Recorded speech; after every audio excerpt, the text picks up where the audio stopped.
I think we now are going live. I've got an echo on some system here. I don't know if that's you, Elaine. So welcome to this meeting of Newcastle and Lyme Borough Council's Planning Committee. And I propose to take the agenda as printed, and we'll start with item 1, apologies. And I have apologies from Councillor Maxfield, who's substituted by Councillor Sweeney this evening, from Councillor Jones, who is being substituted for by Councillor Diamond. I also have apologies from Councillor Owen, who was going to be substituted for by Councillor Proctor. Unfortunately, Councillor Proctor contacted me this afternoon. He's had a fall, damaged his leg, and in fact he told me he couldn't stand this afternoon, so he won't be here this evening, and I'm sure we'd all wish him well with his recovery. I don't know if we have any further apologies from our clerk. So any more from members? I think otherwise we're all present and correct. And we'll move on to item 2 of our agenda, which is declarations of interest. Does any member wish to declare such a point of interest this evening? And again, I take silence as meaning that that's not the case, and we can progress to the item 3 of our agenda, which is minutes of the previous meeting. Those are printed for you on our agenda this evening. Are members content that they're a correct record of our former proceedings? And once again, I see the odd nodding head, and I will take silence as assent. That means we can progress to our first substantive item, application for major development, the JCB World Logistics Warehouse. We have a public speaker for this item, Mr. Webster, I believe, who's going to join us by Zoom. I don't know if he's now in the Zoom room or can be admitted.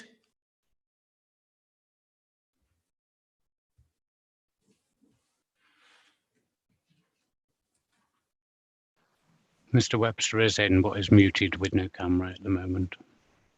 Okay, so if we could bring him in and unmute him, please, that would be useful. I don't know. I have asked. Okay, thank you.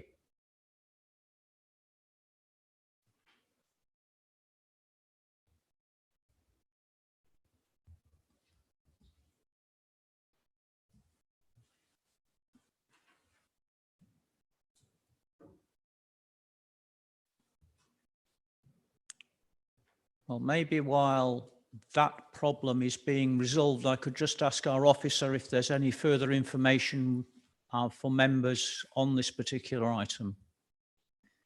We did actually receive the formal comments of the Environmental Health Division, albeit after the guillotine. They do raise no objections to the application. Thank you, Chair. Thank you very much, Mr. Bromley. I think we now have Mr. Webster. So before you begin, Mr. Webster, I'll just outline the protocol for speaking at these meetings. So you have 5 minutes to address the meeting, which will be timed by our clerk, who's sitting to my right. When 4 of those 5 minutes have elapsed, you'll be given an oral warning to make sure that you don't get cut off before you've made what you think are key points. And those 5 minutes will be the sum total of your contribution to the meeting this evening. So on those terms, I invite you to address the meeting, and please begin whenever you feel comfortable.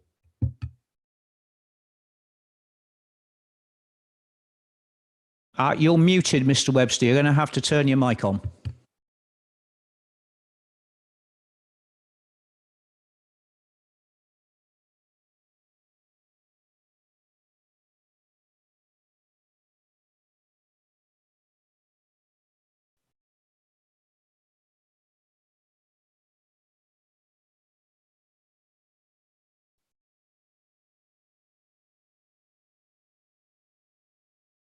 At the moment, you're still muted. You need somehow to turn your microphone on.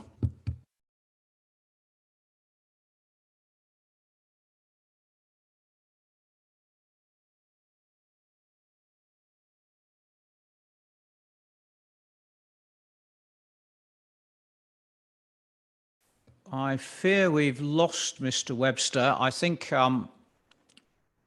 in terms of equity in the past, we've not hung around for people after a little bit of time. So could I just, as we'll see if Mr. Webster comes back while our debate is going on, I will invite him to speak at some point in that debate. Could I invite comment from members from the floor, please?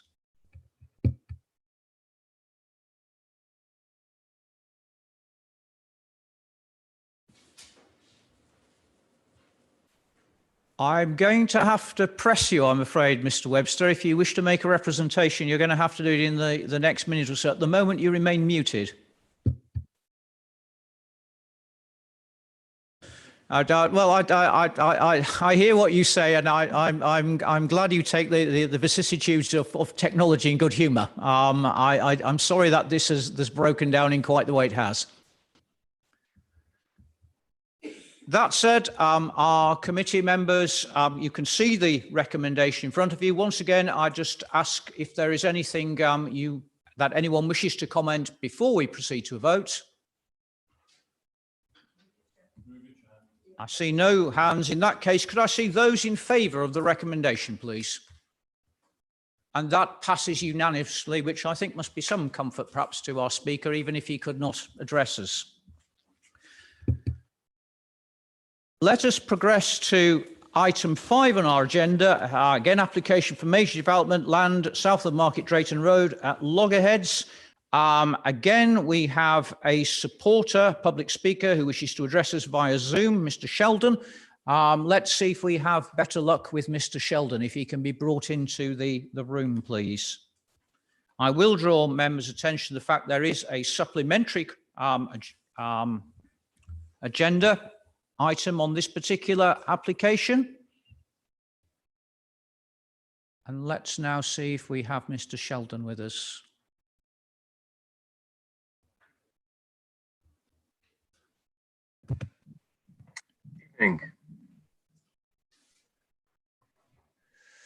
Hello, Mr. Sheldon. Are you there? I can't see you, but I think you spoke just a moment ago. I did speak. You're probably better off not being able to see me, but I'm not quite sure I can actually. There we are. Okay, and now I can see you as well. So once again, I'll just briefly outline the speaking protocol for you. You have 5 minutes to address the committee, which are timed by our clerk, who sits to my right. After 4 of the 5 minutes have elapsed, you'll be given an oral warning to make sure that you're not cut off without making points you think are absolutely crucial. And those 5 minutes of address are the sum total of your contribution to our proceedings this evening. So on those terms, and when you feel comfortable, I invite you to address the committee. Thank you very much indeed, Chair. Very much appreciate the opportunity to speak tonight. As you've already said, my name's Andy Sheldon, and I'm the Land Director of Shropshire Homes, who are the applicants for this application. Reason for the application: to vary a condition within an existing outline application for a housing development at Market Drayton Road, Loggerheads, is that the current wording of the condition would require a footpath link from the application site, which is owned by the council, through densely treed land, which is not in the ownership of the council. As a result of the land required to construct that footpath being in land not within council ownership, it can't be provided in accordance with the condition. On top of that, if it were to be provided, because the footpath would lead through an area of a lot of trees, it would lead to the loss of trees were actually protected by TPOs. Notwithstanding the above, the intention for the condition was to provide a pedestrian link from the site through to the village centre. The wording of the existing outline application still ensures this will happen, as there is a requirement to create a footpath link from the centre of the site, from the front of the site to the existing footpath on Market Drayton Road, which then links to the village centre.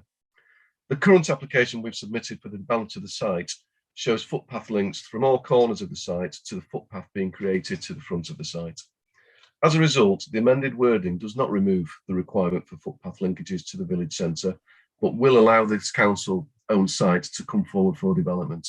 I therefore ask the committee to follow the officer's recommendation and approve this application to vary the condition. And that's all I have to say. Thank you very much indeed. Thank you very much, Mr. Sheldon. Before I open this item for debate. I'll just ask our officer if they wish to comment on anything they've heard so far. No comments at this stage, thank you.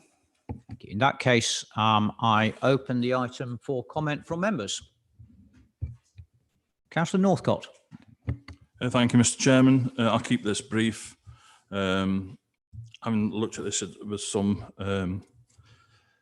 detail, I don't see there's a problem at all with this application. I think it's very reasonable and fair. The footpath to Kestrel Drive at the end was never going to work in terms of developing this land, and I'm fairly satisfied from what I've read here that the protection of the 2 metre wide footpath at the frontage of the development, proposed development, the A53 is retained. So we've got the access to the centre of the village. And as far as I'm concerned, I'd like to formally propose that we move this, Chair. Thank you, Councillor. Councillor Reddish. Thank you. I'm just any pictures. I hear what Councillor Northott's saying, and I found that helpful, but I think I'd just be a bit more reassured if I actually saw the site that we were talking about and the footpath that we're talking about.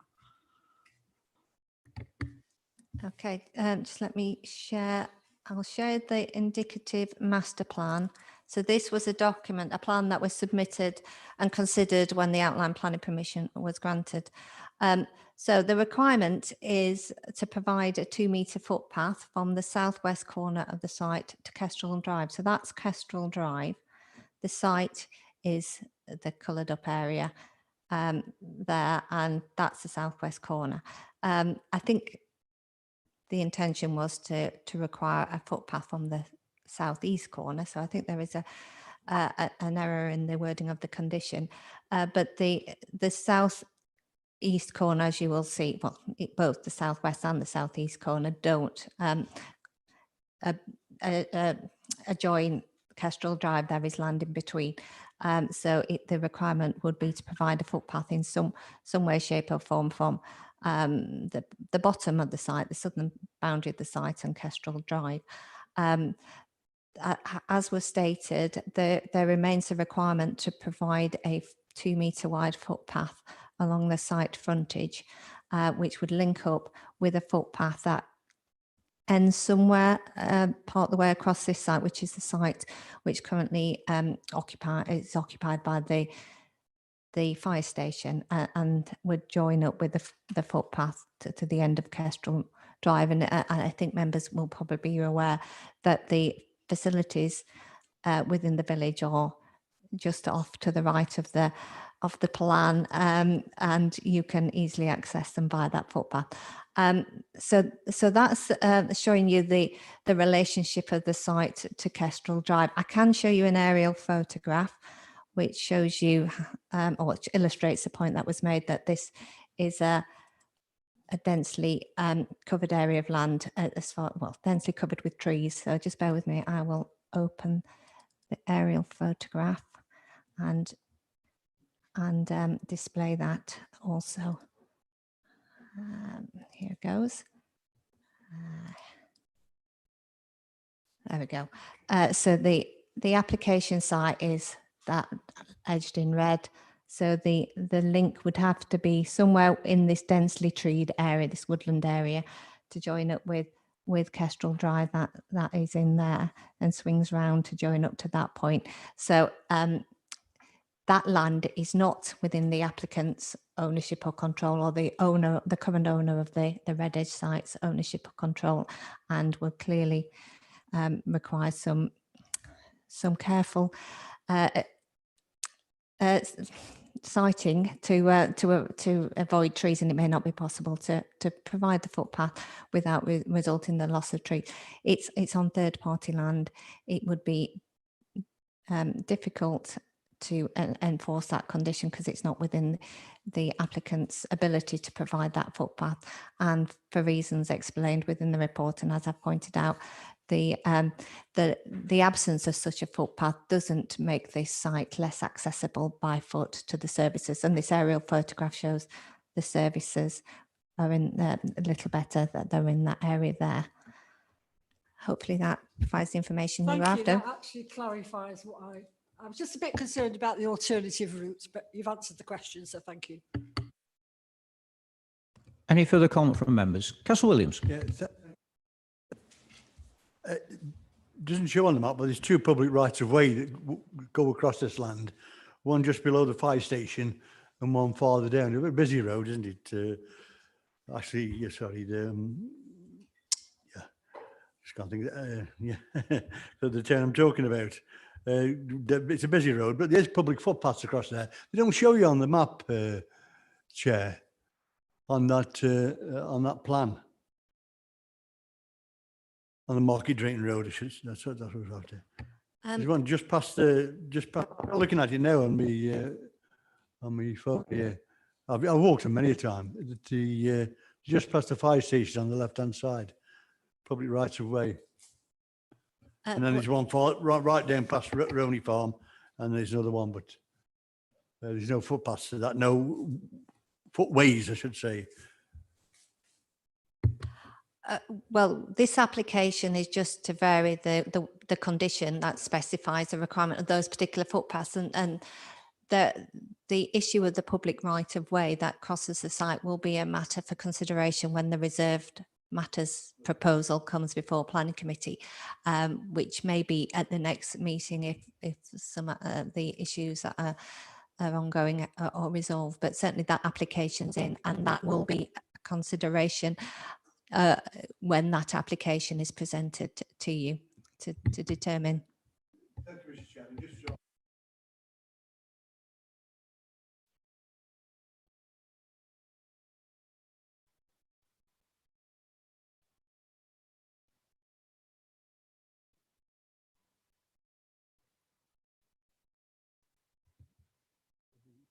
I hope they do, Mr. Chairman. So we look forward to the next meeting. Thank you. Thanks very much, Councillor Williams. I think we're all keen to make sure that pedestrian access is as good as possible in these areas. And please do, I'm sure the officers will have noted what you said, but please do put a submission in when you see notification of that item coming up, so that we don't miss considering those things. Any further comment from members? Could I then see those who are in favour of the recommendation as printed in front of you? That, I think, is unanimous. That means we can progress to item 6 of our agenda, application again for major development, land to the north of Shelton Boulevard and various other places. I don't think we have a supplementary on this, and I'll just again ask our officer if there's any additional information we need before we consider this matter. No additional information. Thank you. In that case, I open the item for comment from members.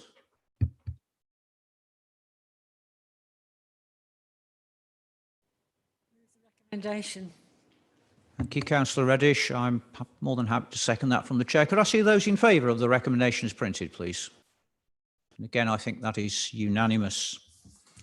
That brings us to item 7 of our agenda, which, as members will recall, was deferred from our last meeting so that we could get the comments of the Highways Authority. Those are now with us on the supplementary agenda, so please do make yourself aware of that if you haven't done already.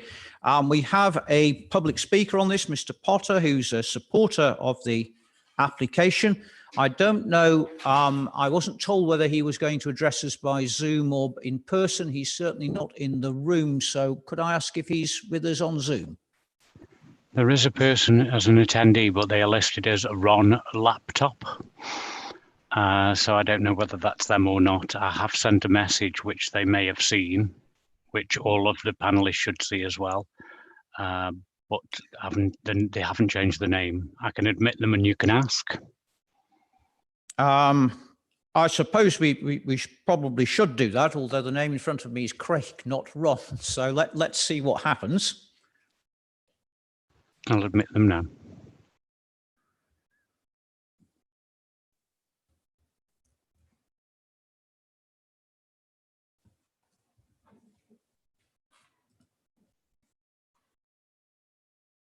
I'm loath to say, is there anyone there, but is there anyone there?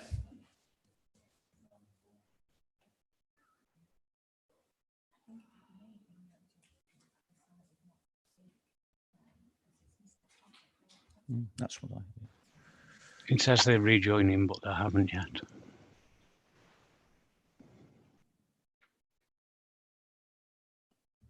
So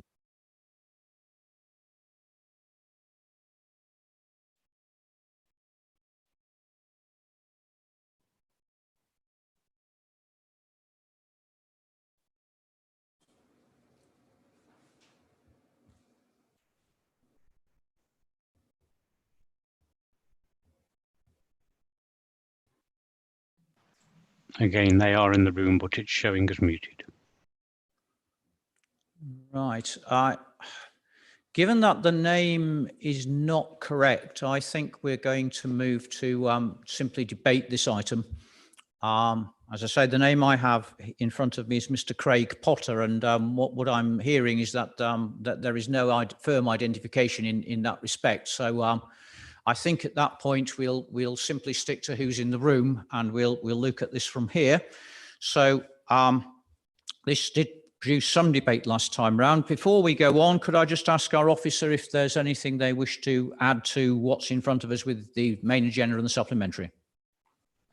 There's nothing further at this moment in time. Thank you, Chair. In that case, I look for comments from members here in the room.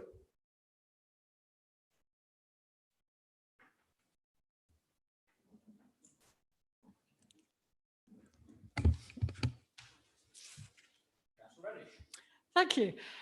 I was a bit confused at the debate last time, so I decided to do my own little site visit. I thought I knew the area very well, and I think I did actually when it got there. I'm minded to support the permit recommendation. There is parking there. I mean, as the report says, there's some allocated for peak pursuits.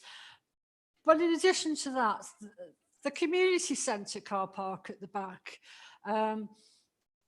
is never full, I'm told. And certainly on the 3 occasions when I went, and I purposely went at a weekend thinking there might be an event at the community centre, and there was plenty of room still.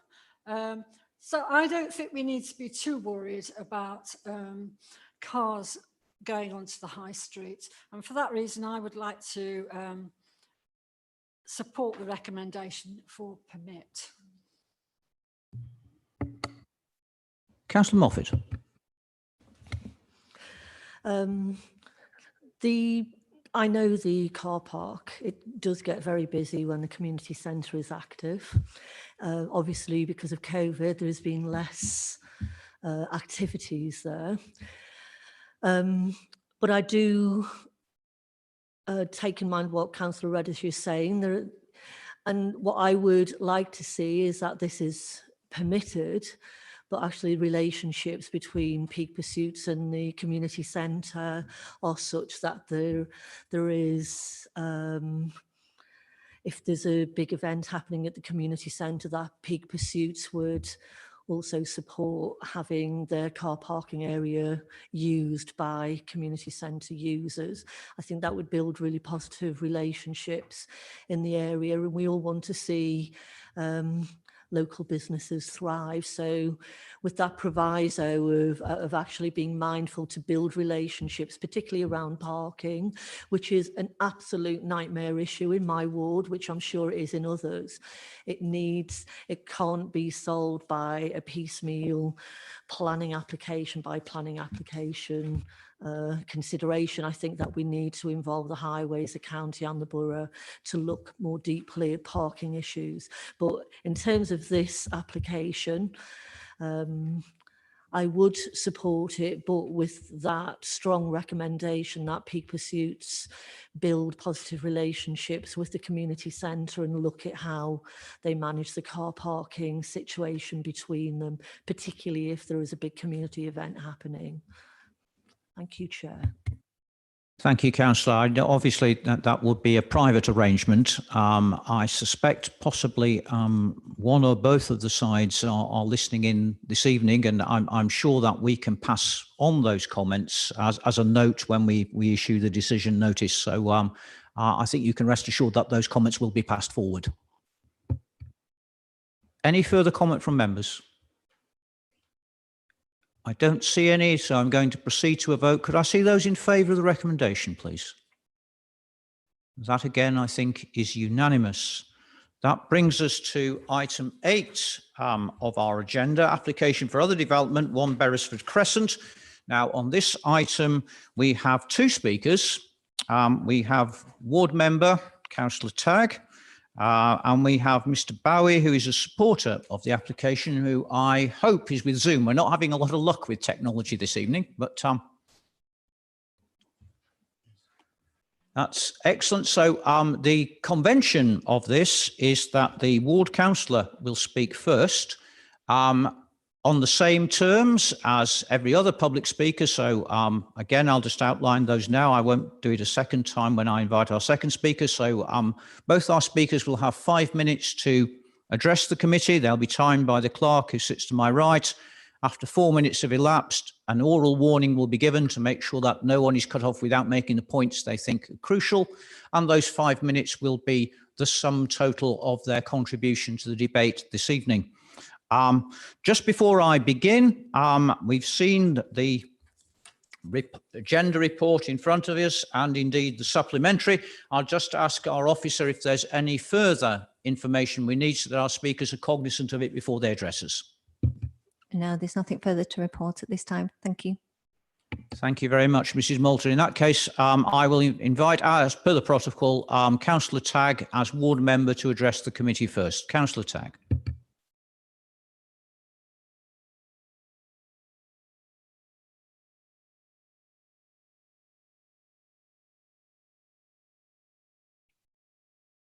Thank you, Chair. I'm glad I came in today, given the technology issues, actually to be in the room. It's good. I've joined my fellow ward councillors again in calling an application for this address because of the submitted plans didn't take account for the reasons of refusal for the original application that was turned down by this committee early in the year. The applicant has since made amended plans and submitted them that have sought to address the previous refusal, which are welcome. But I still have concerns about the size and mass of the proposed 2-storey extension. In relation to number 1's prominent position, therefore, on the corner plot of the junction of Beresford Crescent and Pilkington. And this, I believe, makes it different than some of those other extensions that have taken place within Beresford Crescent, and also one that's currently in with the council for determination. So I'm not fully convinced that the reasons for the previous refusals relating to policy CSP1 and policy H18 of the Save Local plan have been overcome. The computer-generated visualizations don't, in my view, appear to give a wholly inaccurate representation by scale and distance. But in the supplementary report from officers, they seem to accept them. I would think that the committee should challenge that during your debate. Questions have still been raised about the viability of the 3 parking spaces. On-street parking is still an important consideration for the committee to look at when it makes this decision this evening. If the planning committee were ultimately to decide that the application is acceptable, then I would like to see the committee to take up the offer of the applicant and consider a condition to remove permitted development rights in relation to a potential use of the property as a house of multiple occupation. Possible future uses of an HMO, along with the issues about the size and the massing of the proposed extension, are the major concerns of many local residents that have objected to this application. So I hope that the planning committee will address those issues this evening and make its decision when it makes its decision on the application. And I have nothing further to add. Thank you, Chair. Thank you, Councillor Tagg. I'll now invite Mr. Bowie to address the committee. I see he's in the Zoom room. Let's hope the technology works for us properly this time on exactly the same terms. So when you're ready, Mr. Bowie. Good evening, committee. Can you hear me okay? it worked. Good evening. I represent Dr. Shamila Samad, the applicant and owner of the application property at 1 Beresford Crescent. This application, resubmission of the application for a 2-storey extension, refused at this committee in April of this year. The resubmission, as you will see from the attached report from the case officer, overcomes the previous grounds for refusal in scaling down the height and massing of the proposal to circa 57% of that you previously considered. And it also demonstrates unequivocally that 3 parking spaces can be provided without resulting in any reduction in highway safety or harm to or loss of highway trees. The applicant has also clearly demonstrated that to refuse the current application would be a completely inconsistent decision, given the fact the council have consented many side extensions, many considerably greater scale and massing on identical and very similar sites and properties in the immediate locality. And I wonder if your officer is going to present the comparative piece of work that was done to illustrate very similar extensions that were granted in that very immediate locality. I'm fully aware there's a number of neighbours have objected, but these objections are primarily founded on a false premise that this is to become a house in multiple occupation, or HMO, a matter that seems to have also proved a bit of a distraction to members when this proposal was last considered by this committee. Just because, like most NHS professionals in her position, my client had previously rented the house out whilst being placed out of the area for a training, this does not represent either a material change of use of the property from a dwelling house or any intention to convert the property to a permanent HMO now or in the future. While in my view it is completely unnecessary, the applicant has offered up a condition to remove the permitted development right that every dwelling house enjoys to change to an HMO of 6 bedrooms or less. And that would provide an absolute guarantee to members and neighbours that this could never become an HMO, a condition which I'm sure members are quite aware could have been imposed on a previous application rather than it being refused. In summary, therefore, the current proposal overcomes the previous grounds for refusal, and I urge members not to again be distracted by relevant and non-material matters relating to unfounded allegations from local objectors that this is an HMO proposal. For these reasons, I ask that the committee now grants my client consent. Thank you. Thank you for your time. Thank you very much, Mr. Bowie. Before I open the item for debate, again, I'll ask our officer if they have any comments on what they've heard so far.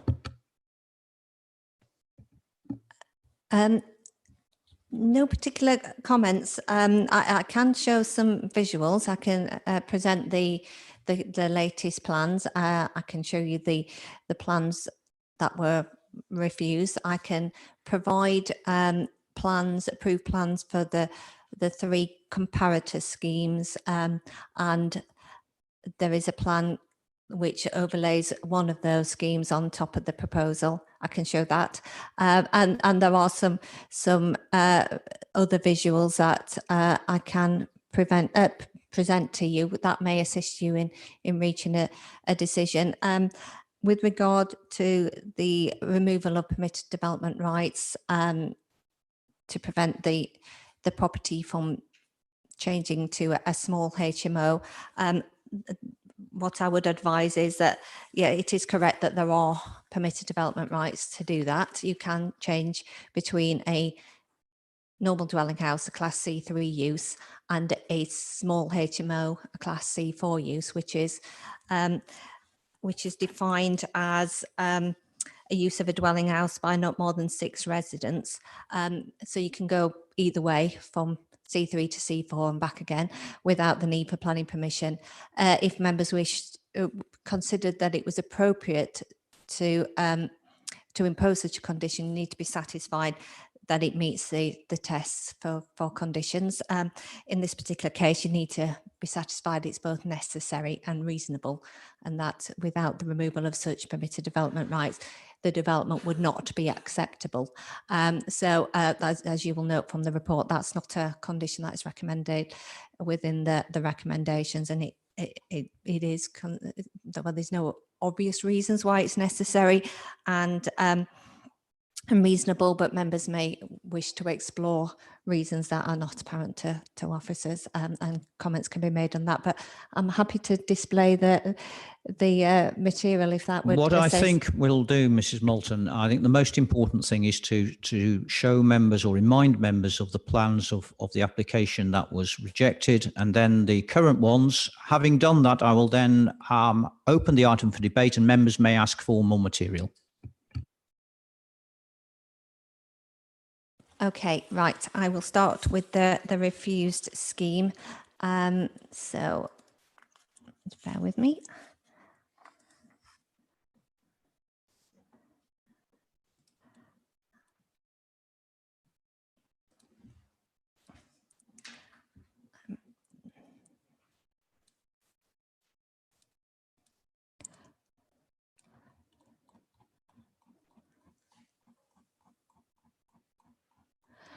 Right, I'll get there eventually.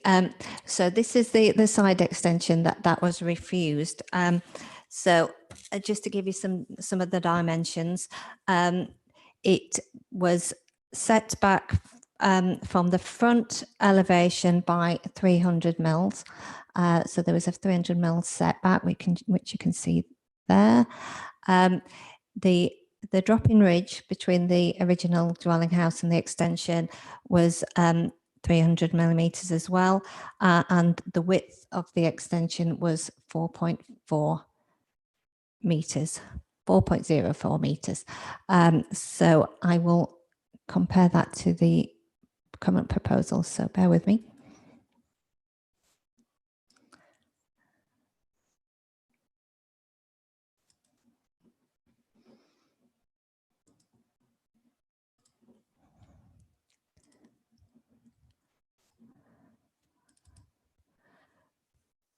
Right, I think you can see that. So, so the extension has been set back further. So it's gone from 300 millimeters set back from the front elevation to 500 mils. So there's a bigger gap between the original front elevation and the extension, and that has resulted in an increase in the step down between the ridge of the original house and the proposed extension. So the step down goes from 300 mils to 450, and there's been a small reduction in the width of the extension. So it drops from 4.04 meters to 3.85 meters.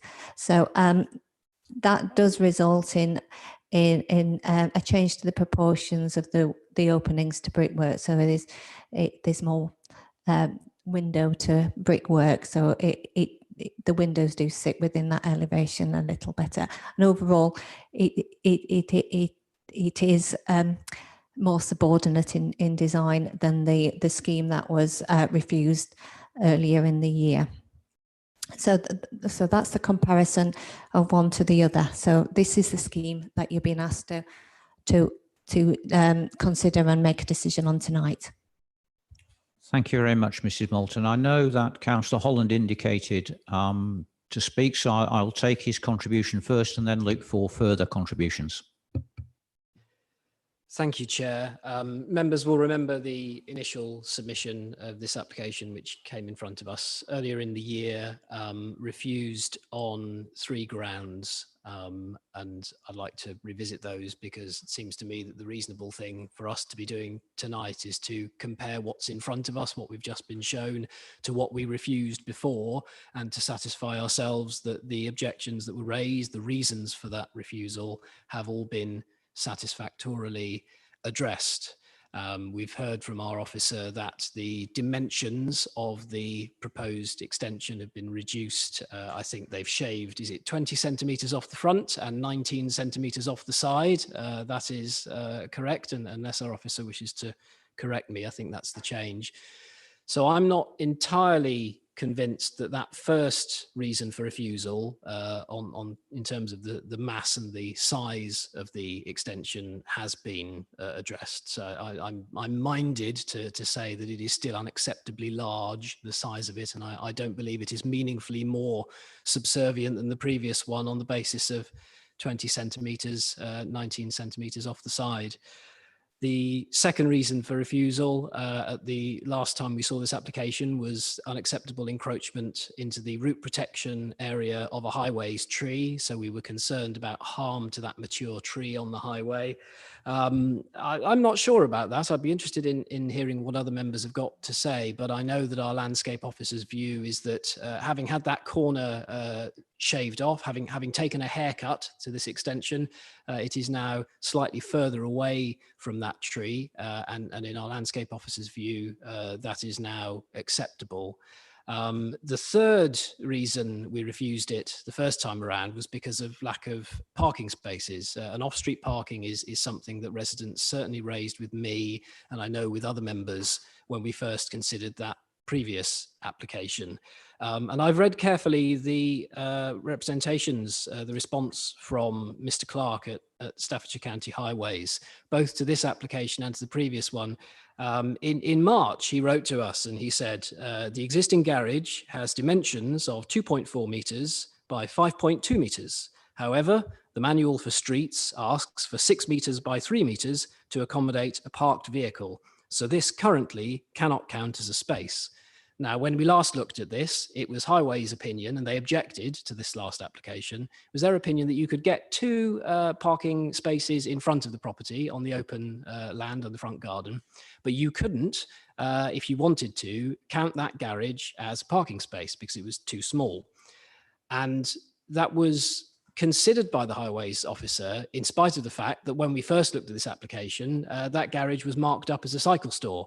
I think the very, very first revision of the plans that were shown to us indicated that the applicant wanted to turn that garage into a dwelling space, into a habitable room, and it was listed on the original plans as a garden room. That changed over the course of the application, and by the time it came in front of us, it was listed as a cycle store. And as our Highways officer pointed out, it was too small to be considered. So I'm struck by that, and I consider what's changed. And I look now at the drawing. It's not the one that we were shown, but if our officer could bring up for us drawing P02 in its unrevised state, because the first version of it, I think, maybe revision A does have it as well, but I think the dimensions are on that. And it lists the interior dimension of that garage as 3 meters, which is magically identical to the number that it needs to be in order to count as a parking space. The other drawing, which, and I know our officer again, she was good enough to show us the initial plans that we looked at for the first application. The unrevised version of drawing 153 that was submitted as part of that application gives a different internal dimension to that garage. Now it's marked as a garden room on drawing 593.01, which was, as I say, submitted under the previous application. And it gives the interior width of that space, that garage, is 2460, so 2.46 meters. Now, it's the same garage, I have checked. It's the garage that's always been there, and it's the garage that Highways say needs to be conditioned and kept in use as a garage for the lifetime of the development. Now, I'm inclined to say that the applicant got it right first time round. I've not been out with a tape measure myself, but fortunately, and this is the third thing that I'd like our officer to show us, fortunately, the car that appears in the photographs that she's provided is the same model of car that I drive. It's a Mark IV VW Polo. It even seems to be the same color. But in the photographs that she's supplied, and if we can look at photograph number 5 at some point as part of the material that the applicant submitted to us, there's a picture of it. You can see the car parked in the garage, and the driver's side door is open. I did make a measurement of mine earlier today, and the width of that vehicle with its driver's side door open to the fullest extent is about 2.4 meters. And I'm not confident, having looked at that photograph of the interior dimensions of that garage, that it is, you'd need to have 60 centimeters clearance on that in order for it to be 3 meters wide. So if that garage is 3 meters wide, it is a very, very cozy 3 meters. Now, I know that the Highways officer at Staffordshire County hasn't been out again, because in his representation to us for tonight's meeting, it says that a site inspection, a site visit, was undertaken on the 4th of March. Well, that's the same, that was the initial site inspection that was made in connection with the first application.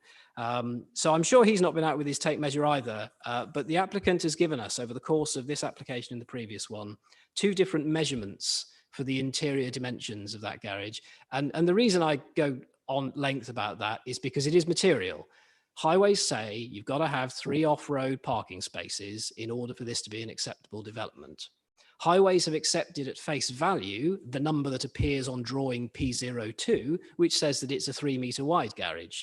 But last time, Highways accepted at face value the number that was provided in association with that previous application, which was 2.46 metres. And I'm inclined to think that actually the interior dimensions of that garage may be somewhere in between, because if you look at the drawing, if you look at the photograph that's been supplied of a car parked in that garage, it does look as though it might be slightly wider than 2.46, but slightly narrower than 3 metres. So on that basis, I would be looking and I would be considering refusing this application, as we did before, on the grounds that its size and mass are unacceptable, albeit it's been revised and changed. I still think it's too big. And on the second head of refusal, that there is inadequate off-street parking. So I'd be interested in hearing from our officers. I'd be grateful if we could see the images that I've asked for, but then I'd be grateful in understanding from our officers whether or not we're secure in doing that, because the Highways officer says, oh, it's 3 by 6 metres, it's a parking space, you can use it. Would it be appropriate for us to defer, to send somebody out with a tape measure? Would it be appropriate for us, and I don't want to cause extra time to elapse in considering this application, would it be appropriate for us to delegate to our officers authority to issue our permission on the basis, on the condition that somebody goes there and checks that this parking space is what it claims to be? So there are 3 things that I'd like to see. That's the original plans unrevised, of which I've got a copy of drawing 593.01 in front of me, that gives the width of that garage as 2.46 metres. A copy of the plans today, drawing P02, which gives the width of the same structure as 3 metres. And that photograph, I think photograph number 5 is the best one, because you can see from the inside of the garage there. Thank you, Chair. Thank you very much, Councillor. I'll see if we can get that material displayed. Yes, it's quite challenging because I've got to go in various documents to do that, different application files. But I think I can do that, but you might have to remind me of one of the plans that you wish me to display, and I'm probably not going to do them in the order that you may want me to, but I've certainly found the photographs, I think, that you're referring to. Well, there's 2 photographs showing a vehicle parked within that garage, and I can show those. Well, certainly that's one of the images. It shows a vehicle can park, and that the driver door can be opened, and the driver can exit the vehicle. So it does demonstrate that it is suitable for the parking of vehicles up to a certain size. So there's that photograph, and there's the other photograph showing the same vehicle from a different angle.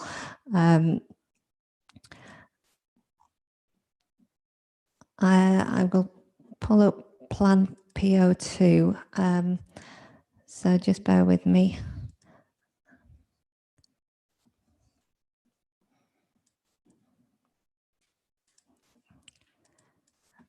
It's been slightly awkward.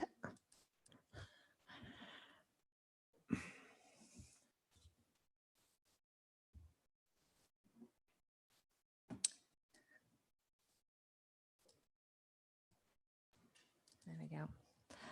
I'll stop sharing that, and then I can open the plan, which is annotated in the way, which has the plan drawing number that you refer to. The folder that we set up doesn't refer to the plan drawing number, so I need to access them in a different way to make sure I'm getting the right plan.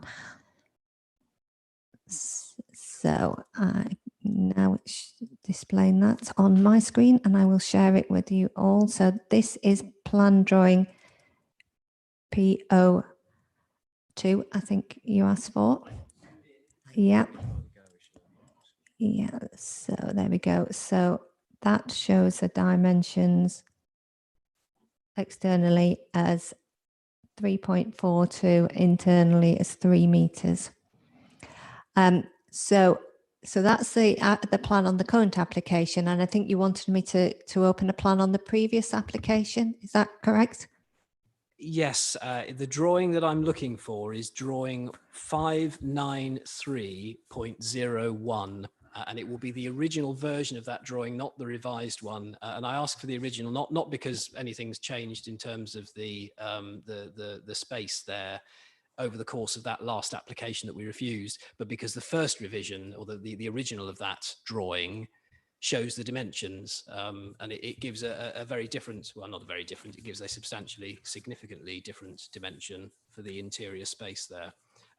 If we have it open in front of us as well, what I would say is that if you look at the photographs, there is a second course of bricks in the center of that garage, which means that the garage is actually, I assume it's what keeps the roof up, but it's actually narrower in the middle than it is at the end. And that's not reflected on any of the drawings that have been submitted as part of this application, which shows it as a single skin brick structure from front to back. I mean, I've no particular axe to grind. I was just interested in knowing whether or not, because in the mind, sorry, while our officer's looking for the right drawing, in the mind of the highways officer, when that garage was 2.46 meters wide, it was unacceptable. But when in the mind of the highways officer, it was 3 meters by 6 meters, then it was acceptable. And I'm not sure whether we should be applying that standard, the manual for streets that says it should be 6 by 3, or whether we should be accepting what our officer says, which is, oh, well, if you can fit a car in it, it's a parking space. I mean, that's perfectly legitimate to say. I'm just wondering what we should be basing our decision tonight on. So that drawing now, which we can see, gives what dimension? I mean, it's easier for officer to read it than for me to peer at the screen. Yes, so the internal dimension on there is 2.46 meters. So yes, it's clear that there is a discrepancy or the differences in measurements, and I can't say that we as officers have gone out to verify those measurements on site with a tape measure and measuring them for ourselves. All I would point to is that photograph, or those photographs which demonstrates that a vehicle can be parked in that garage and can be exited. So it is physically suitable for a car up to a certain size. Obviously, there's some very large cars and which possibly couldn't be accommodated within that vehicle. But the vehicle that's in there isn't the smallest car on the road. So it is a parking space, and it is possible that is what persuaded the Highway Authority to change their comments, although that's not specified in their response to my knowledge. So I'm not able to clarify which of those dimensions on the plans are accurate. All I can point to is that photograph which demonstrates a vehicle can be parked in that garage space. Can I just ask a question which some members may find helpful, which is I mean, clearly this is turning on questions of suitability for parking spaces. Is the guidance, the document that's been referred to, does that speak of parking space for a particular sort of vehicle? I mean, one could, talk about a four-doored vehicle or whatever, or does it simply refer to a parking space? Because that seems to me to be perhaps quite important in these circumstances. Well, I'm not an expert in manual for streets, so I don't know for certain. But I can, given the dimensions that were quoted by the Highway Authority, that does appear to be a generous parking space. So I think that may be a space that would accommodate most vehicles, including larger vehicles, and the garage that is on site wouldn't necessarily accommodate a larger vehicle. Some of the largest ones on the road are clearly quite wide vehicles, and it may be a challenge to park one of those in the garage and open the door and exit the vehicle. But yes, I can't confirm or clarify or answer the question with certainty, unfortunately.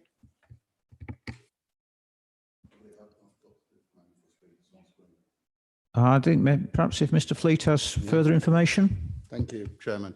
I've got manual for streets on my screen, and paragraph 8.3.41 does talk about parking in garages.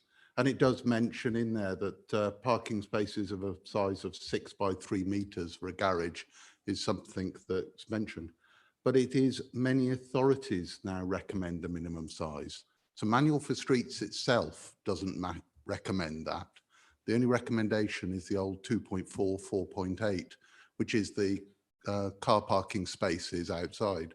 So it's got that sort of desirable that some authorities latch onto, but it's not a figure that we could sort of say, that's the target it must meet. And as my colleague Elena sort of said, we have evidence via the photographs that cars can be parked in that garage.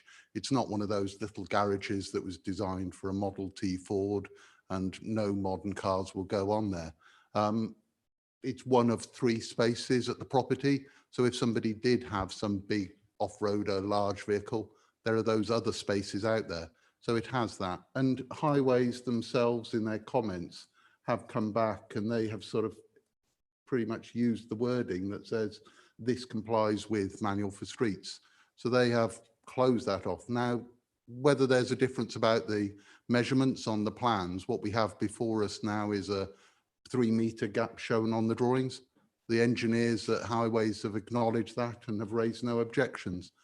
If it was to be refused on the grounds that this wasn't a viable parking space, I find that would probably be a very difficult one for officers to defend, because we have Highways saying one thing, we have a photograph of a car in a garage, and we have Manual for Streets that has the only 2.4, 4.8 as the definitive space. So they're a little to hold on to for an appeal in that process. So, but from an officer perspective, 3 spaces exist. Thank you, Chairman. Thank you very much, Mr. Fleet. Could I ask a question myself, which is about, I mean, one of the problems the committee saw last time round was the size and massing of this extension. Could you give us an idea, Mrs. Moulton, of the size in terms of square meters or whatever we use nowadays of the new proposed extension as opposed to the old one, so that we can get some sense of, you say that it's diminished, there's been a greater setback and such like, that we can get some sort of sense of what sort of space we're talking about there.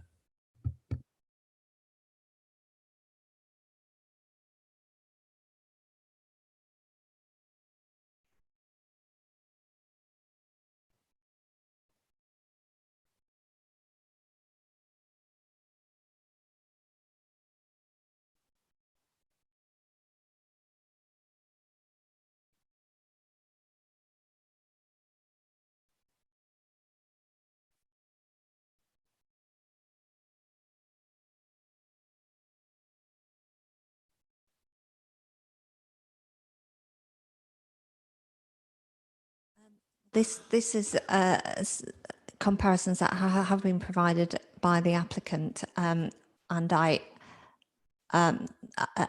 appear to be correct. We haven't verified them, but judging by eye, I think this is an accurate representation. So what we've got here is it's in percentage, so it's volume comparison. So the refuse scheme, the 2-storey side extension, had a volume, or it resulted in a percentage increase in massing or volume of 61%, and the proposal is 57.5%. So it is a reduction of 2.5%. So in terms of volume, it is similar, but in terms of its appearance, it is more subordinate, because it does have a greater setback and does have a greater reduction in the ridge height of the extension in comparison to the proposed scheme. So so in terms of volume, there is a 2.5% difference, but looking at the plans, it is noticeably more subordinate. It may not have gone as far as the objectors consider is necessary in terms of amendments to address their concerns about scale and massing. But from an officer point of view, that would be a subordinate design development that has been approved in respect of other proposals in the area, and is not dissimilar to the two-storey extension on the opposite corner in a similar prominent corner position, which is I think number 2 Beresford Crescent. Thank you, Mrs. Moulton. Again, I look for comment from members. Councillor Williams? Yeah, thank you, Mr. Chairman. I really sympathise with the residents of this area and with the parking. And it seems to me, you know, white van man hasn't come into this area. It's where we're a lot of areas where you've got vans parked on the streets. So people complaining about cars parked on the streets. And the point I'm making really is, you know, over the years, we've been on sticky ground when we talked about parking people in front of people's properties and all the rest of it. Highways are satisfied with it, and they say that they can't get into this garage, which I support what's been already said, that it is a pre-war built garage, and usually they are very small and not for modern sized modern cars, which are getting bigger. I don't know with the electrification of cars they'll get smaller, but at the moment it seems to be getting bigger. So really, I've got a question mark over the garage, but the highways are satisfied on that. So I don't think we can really hang our hat on that point of parking. I'm interested to see the plans, really. Can we remind me of the relation to the building line along Beresford Crescent? If you're coming along Beresford Crescent towards Pilkington, how far does this property come out from the building line? And I've seen a lot of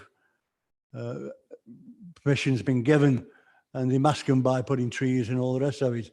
This moment is quite open plan, really, with small walls to the gardens, and anything that comes over that building line, I think, would be a sorry sight.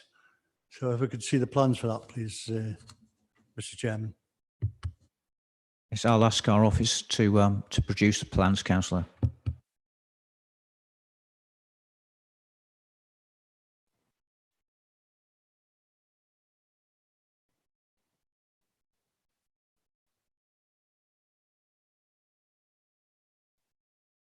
We've got something now. We're having a bit of a battle with technology this evening, but I think something's coming along. It's not so much technology, it's finding the right plan amongst the many plans. So it's tracking the right one down. So, okay, this is the block plan showing the extension as proposed, currently proposed, and which is the one that we're asking you to make a decision on tonight. So that's the extension. That, you can see my cursor, is the existing house.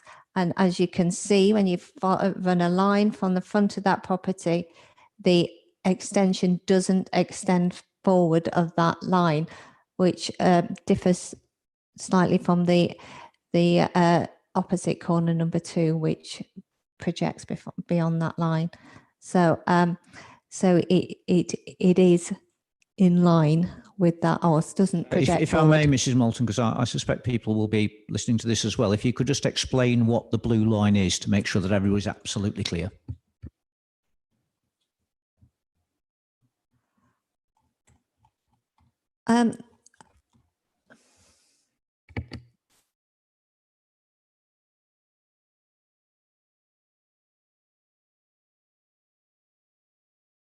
I think the blue line is meant to represent the building line, though it doesn't strictly hug the front elevation of all the properties, but it clearly shows, because in terms of the adjoining property, if that is a correct representation of the front elevation, it sits behind that front elevation, but it's in line with the property to the other side. So yeah, I think that's an indication of a general building line along Beresford Crescent on the odd numbered property side of the road, and it does show that it sits behind that line. There is a bit of a gap from the most forwardmost corner of the extension in terms of proximity to the back of pavement. And if you look at the building line across the frontage, because it's set back from the front elevation, it clearly doesn't breach or extend beyond the building line on that for that building line. So it is in accordance, or does not breach the building line, which, as I say, can't be said for the extension on the opposite corner, which is similarly proportioned to the extension that is you're being asked to consider tonight. So yes, the blue line is the building line. Thank you very much. I look for further comment from members. Now, sorry, Councillor Howland. If no one else wants to speak at this point, what I'd like to do is to move refusal now. I'm moving refusal, if I may, on the grounds of size and mass. I think it's unacceptably large, just as we did last time.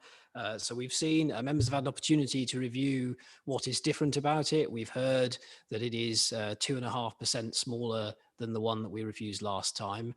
I'd restate that everybody here agrees now that the application last time was unacceptable, including the applicant, because if the applicant thought it was acceptable, they could have appealed it. They have not chosen to appeal. They've chosen to resubmit with changes. So one of the changes is that you can see that front corner no longer breaches the building line as we've looked at it, but the size of it is still very large. And I'd like to move refusal on that grounds. I'm willing to let go of the other two. So in terms of the harm to that highways tree, if our officer is satisfied that that highways tree will not be harmed and its root protection zone won't be unacceptably encroached on, then I accept that advice. And I'll also accept the advice of our officers as regards the parking space. But what I would say is that when the manual for streets refers to some authorities, I believe they do include Staffordshire County Council, because Staffordshire County Council, like I say, when the space was in their minds 2.4 metres, it was too small. Now that the space is in their minds 3 metres, it is large enough. And contrary to what our officer said, the highways officer did make explicit reference in his representation on this application. He said to us, drawing number P2, revision A, indicates the garage having internal dimensions of 3 metres by 6.28. In accordance with manual for streets, therefore, this garage can be used as a parking space. So I hear what our officers say about in practicality, in the real world, you can park a vehicle in it. Although, of course, if I owned a Range Rover and a Mark IV VW Polo, I know which I would prefer to have inside a garage and which to have left outside in the elements. That being the case, I'm moving refusal for absolute clarity on the sole ground of size and mass, because I do not accept that it is acceptable, albeit it is different from what we looked at last time. Thank you, Chair. Thank you very much, Councillor. Councillor Moffat. Yeah, thank you, Chair. I know that the point I'm going to make now is not necessarily something which is a technical reason for refusal. However, our officers spoke about the HMO condition needing to be proved necessary and reasonable.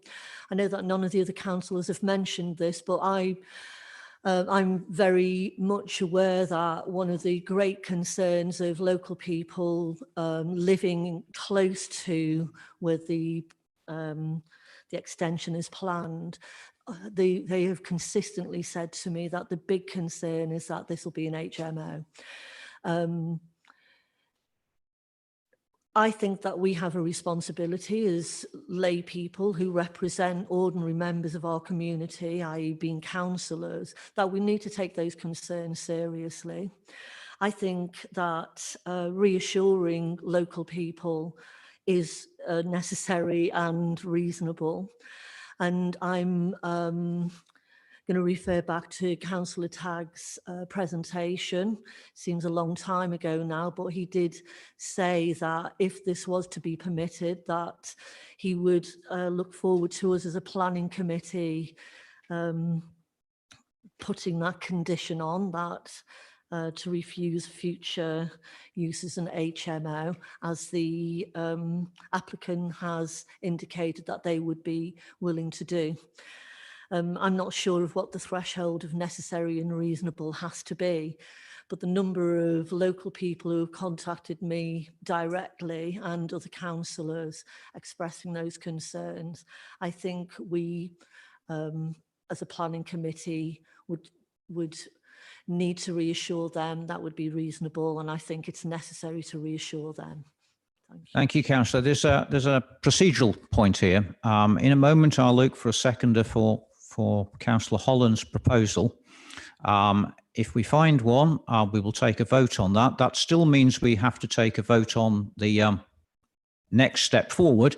And at that point, I certainly will be minded to propose from the chair, and in fact, I will second yourself, that those permitted development rights are removed at that juncture. So we can certainly do that. But at the moment, what I want to do is look for a seconder for Councillor Holland's proposal, and I see those.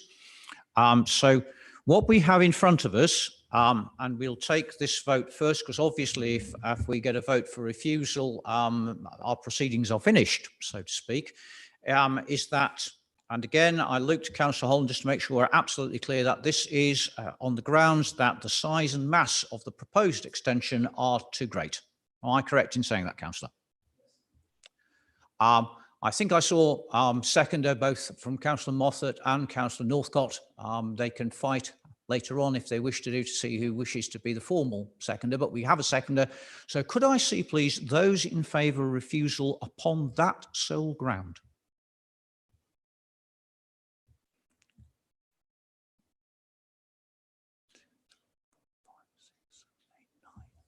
I'll make that 9. Is it? 1, 2, 3, 4, 5, 6, 7, 8, 9.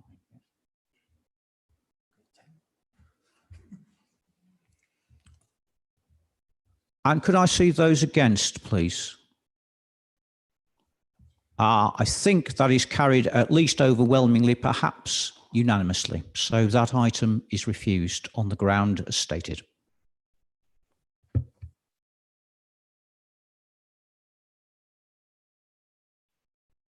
Progress to item 9 on our agenda, application for a communication mast, Pep Street, Newcastle under Lyme. Again, we have a supplementary, I believe, on this item listing various representations. And I know that people have queried this on its location in particular. So I will ask for plans to be displayed of the location of this proposed mast. Then, as you can see, there are 2 recommendations. First, that prior approval is required for such development, and that prior approval is granted. But before we move there, first of all, I'll ask our officer if there's any further information apart from the supplementary that we need to know of, and then to display the relevant plans. Thank you, Chair. In terms of additional or further information, there's nothing further to report. So I'll move to presenting a location plan. Arguably, the best location plan is within the committee report at the back, which shows the location of the proposed telecommunications installation. But I'll also show the submission by the applicant.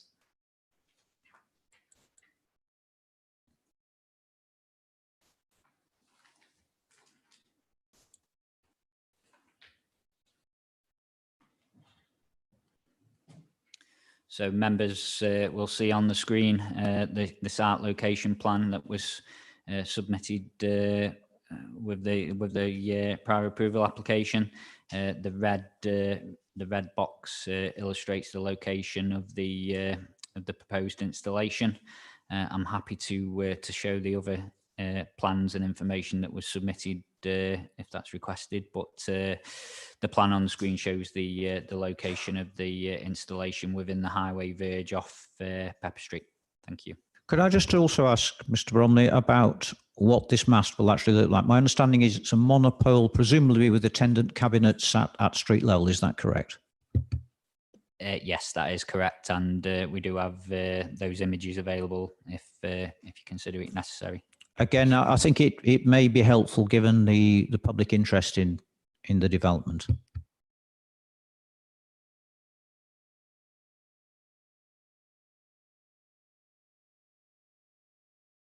So there on the screen we have the elevational view of the proposed monopole and ground-based equipment cabinets.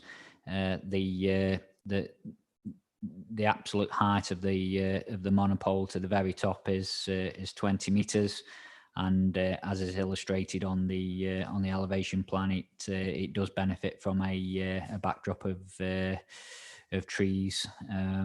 Obviously, the mast would project above the trees because that provides the coverage and the free from obstruction coverage. So that's why it needs to be above the existing tree line. But it does benefit from extensive mature screening or a backdrop anyway. Thank you.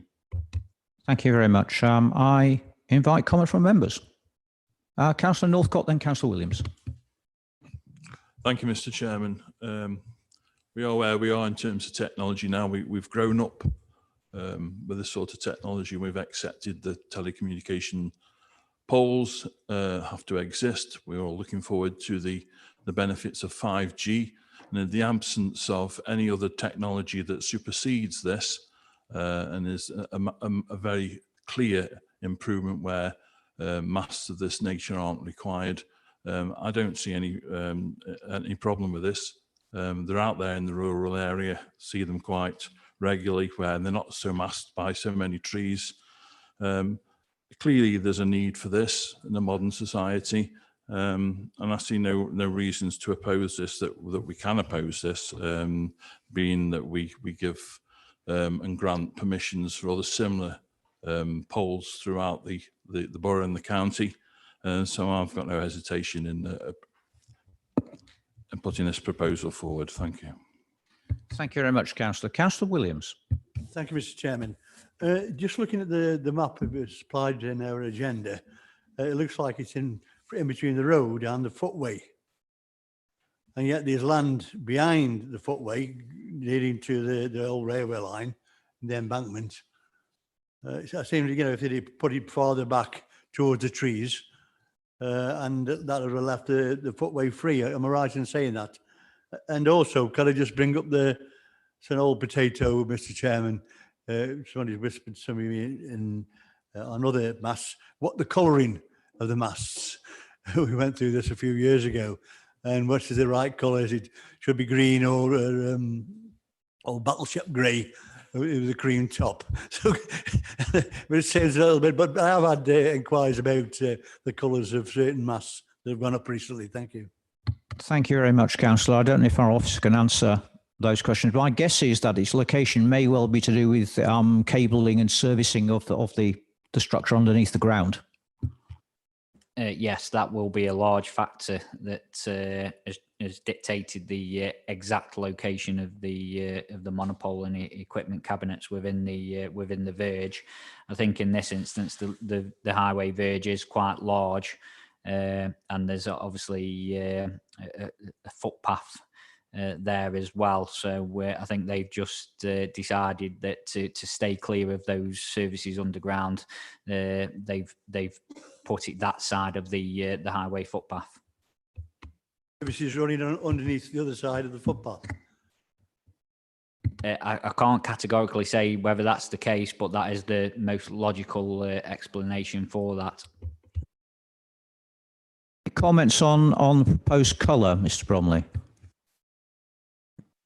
Yeah, I assume, and the report is written on the basis that it's going to be a grey colour.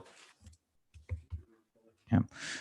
My personal view is, I mean, I take your point, Councillor, but I think actually painting it a dark colour, if it's going to project beyond the tree line, will draw attention to it far more than if, in fact, it's a grey colour all the way up to the top. Councillor Moffat. Thank you, Chair.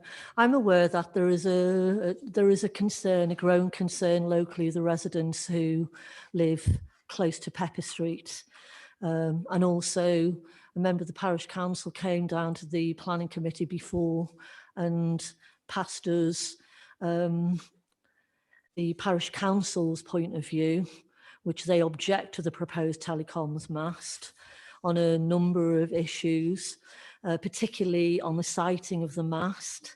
It's too close to St. Luke's Academy. There's a park bench and sitting area out under a mature chestnut tree, close to where the three metal figures designed by local artists representing Philip Astley. And it's very close to the Silverdale Miners' Wheel in terms of sight lines.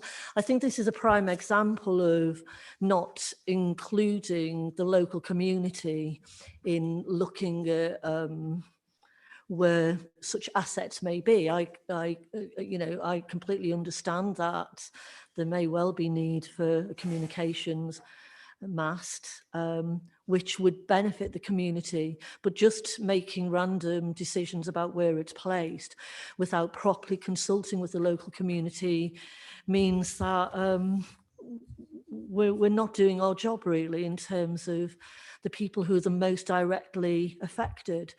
When I think of what people in Silverdale have already experienced with the Wally's Quarry ongoing situation, I think that one thing that I promised was that whenever we have to make decisions that are going to affect local people, whether we live in that area or not, we would always be mindful of the people who are going to be most directly affected. And what I would propose is that we put off making a decision tonight and we go and consult with the community in Silverdale about where they would like to see. I'm afraid, Councillor, at this point I must draw your attention to the fact, which is rubricated for you. Unless a decision on this application is communicated to the developer by the 2nd of September, the development will be able to proceed as proposed. So delay is in fact not an option. I mean, that's a legal requirement. It's not a choice of this council. No, that's fine. Well, I would propose that we reject it. I don't think it's fair to impose such a thing on local people in Silverdale. One thing I would say, I mean, certainly I think if you wish, Councillor, we could formulate a proposal for rejection on grounds of loss of visual amenity. We must be extremely careful about talking about benches and such like. Some of the older hands on this committee will know that, in fact, discussing health matters with phone masts is not permitted by government advice, and we would simply lose instantly on appeal by doing so. So if you wish to formulate an objection, it would have to be one on the grounds of visual amenity. I look to my officers for confirmation that what I've said is the truth. Well, then I would be happy to take that advice and object on those grounds. A huge amount of work has been done in Silverdale to make it a heritage area, with the heritage park just across from there, the Miners' Wheel being put back in, the Astley figures being there, and this and to reclaim kind of part of the rural ambitions of the area. And what we saw was a mast which is some 8 meters higher than the tree line. We've got, first of all, I'll just ask if there's any further comment from members before we proceed. Councillor Holland. Thank you, Chair. Are there any photographs of the area of the site that we could look at? And forgive me, I have read the application, but it's unclear to me whether it's to replace an existing monopole antenna or whether it's an entirely new structure that's being proposed. So if there are photographs of the site as it is now, they will presumably include a photograph of what is currently there, such that we can make a comparison in our own minds and determine whether we should be refusing this, whether it's possible for us to condition, I don't know, having the thing a different colour, halfway up, I'm not sure what would be the most appropriate thing to condition, on the basis that, as you've said, Chair, having it painted a particular colour, whether that's light or dark, may be counterproductive in some natural light circumstances. So if it's possible for us to see, and I am familiar with the area, I'm just wondering if there is an antenna there already, so that we can perform some imaginatory thoughts using our brain material in order to see what it might look like. A straight question, Mr. Bromley, and if you can provide a picture, that would be useful.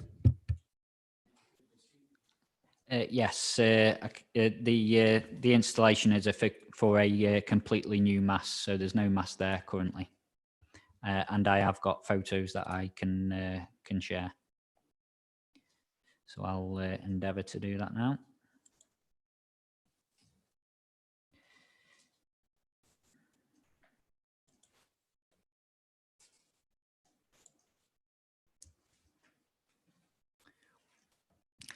So there we have an image that looks directly towards where the installation is going. You'll notice the public art on the middle of the verge. The installation is going beyond that against the backdrop of trees where my cursor is. The installation is. It's hard to predict from this image because of the angle of it, but it'll be behind this this mature tree here, which is again in the central, for want of a better phrase, the central reservation of the main junction around that location. We have got other images of the area. That again is looking towards where the installation is going on the other side of the road. This shows the large highway verge where the installation is going. Again, members who don't know, I think I'm correct in saying that the former railway track is directly to the left of that photograph. Yes. And my cursor, again, if you can see that on the screen, is broadly the rough location of where the installation is going. I think that's enough, Mr. Bromley. I think that, okay. Are you happy with that, Councillor Holland? Yeah. Yes, I'm happy with that. Having seen the images, I find it, and I wish to be supportive of the people of Silverdale. I wish to recognise the thought that Councillor Moffat's put into it, but I'm not sure that I could vote to refuse this application on the basis of visual amenity. Again, Chair, you are perfectly right. 20 years ago, we'd be sitting in this room talking about the potential health impacts of phone masts that close to a primary school. But since then, the science has moved on, the government guidance has moved on. We can only look at visual amenity. And I think the best I could do on this application would be to abstain. I don't think I can vote against it. Thank you, Councillor. Any further comment from members? Councillor Moffat. Just to make a comment on the photograph that was shown and the tree that the mast is proposed to go behind. That tree looks pretty large. It's not going to mask the mast. The mast will be very prominent above that tree. Thank you. Thank you, Councillor. What I'm going to do is we've got two recommendations in front of us and they're for quite different things. So I'm going to take the first one first, that prior approval is required for such an installation. So this is not about the principle. This is not about this particular mast. This is about the principle of having to seek permission to install a mast. So could I see, please, those in favour of recommendation A? That is clearly passed. Now we can come on to recommendation B, which of course is specifically about this particular mast. And here I think Councillor Moffat wishes to oppose this on the grounds of visual amenity. Because I feel that voting is always a good thing, I am happy to second without prejudice that proposal from the chair. So could I see, please, those in favour of refusing this application on the grounds of visual amenity? I see two. I think our clerk will confirm that. Can I see those against that proposal, please? That is overwhelmingly lost. Could I then see those in favour of granting permission for this mast? And that is passed by a majority. Means we can progress to our next agenda item, which is a report item on land at Doddles Pool. You can see the information that's there for you. Again, I'll just ask our officer if there's any further information to convey at this point. Thanks, Chair. The only further information to report to members is that unfortunately I've been unable to receive further advice from the Environment Agency regarding the matters that I sought clarification on. Thank you.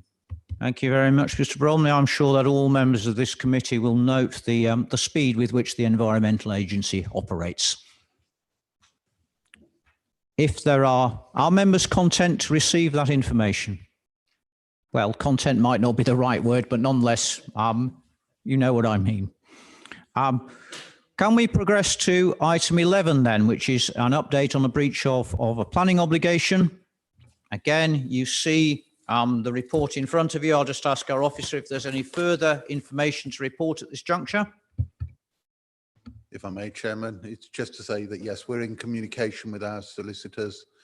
We are getting planning advice on that, but the actual steps to enforcement are ones that we're working on in the office at the moment, but this case could lead to prosecution theoretically. So at the moment, detail of how our case is being built is one that we're working on quietly at the moment. Thank you very much, Mr. Fleet. I'm sure members are aware that that sort of stuff is to be kept private. Can we progress to item 12 on our agenda? Millrise Extra Care Village, Lower Milehouse Lane. Again, you see the recommendation. I'll just ask our officer if there's any further information for us this evening. Nothing further to add. Thank you. Therefore, open the item for comment from members. You can see it's about modifying the S106 agreement.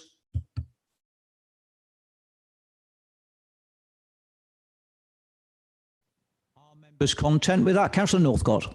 I'd just like to mention, Chair, at this point, I've got an interest in this matter and will not be voting on this. Thank you very much, Councillor. Any further comments before I put this to the vote? Councillor Moffat.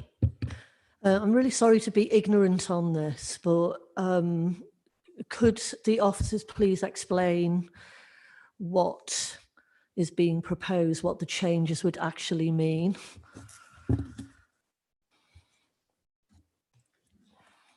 So, you know, why are they seeking a modification? What's wrong with the original thing that they proposed? Well, as set out within the report, the section 106 secures affordable housing within the Millrise development, and that is a combination of shared ownership units and social rented units.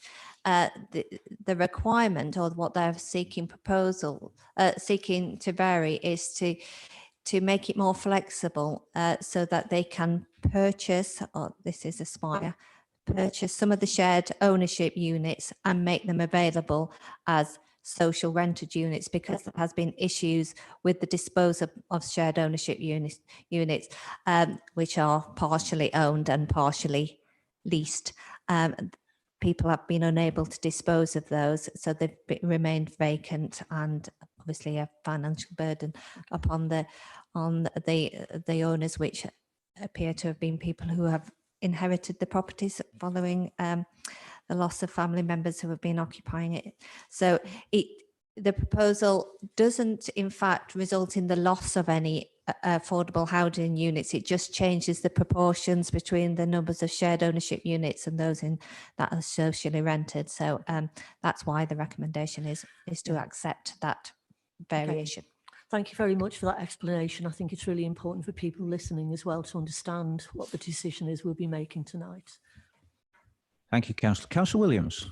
I'd like to pass this recommendation, Chair. I've been in contact with quite a few of the residents. I think this is a decision that will be welcomed. it has caused a lot of heartache, to be quite honest. So I think it's a good decision, hopefully. I think I agree with you, Councillor, that what's being proposed here is not sinister in any shape or form. In fact, quite the reverse, I feel. Thank you. Yeah. Any further comment from members? Could I therefore see those in favour of the recommendation? Again, that passes unanimously with the abstention of Councillor Northcott, who did mention that. Thank you, Councillor. That brings us to item 13, I think, of our agenda. It does indeed, which is a report item, an appeal decision which has been won by the council at this juncture. Again, I'll just look to our officers to see if there's anything that we should draw from this beyond the particulars of this case. Sorry, Chair. No, there's nothing further. Thank you. Thank you very much. Are we content to receive this information? That takes us to item 14 of our agenda, which is disclosure of exempt information. To the best of my knowledge, there is no need for this item this evening. That takes us then to our final item, which is urgent business as defined by the relevant paragraph of the relevant act. Again, I know of none. I look nervously to our officers who may, and they shake their heads. So that means we can bring our meeting to a close. Thank you very much for your attendance and do have a safe journey home.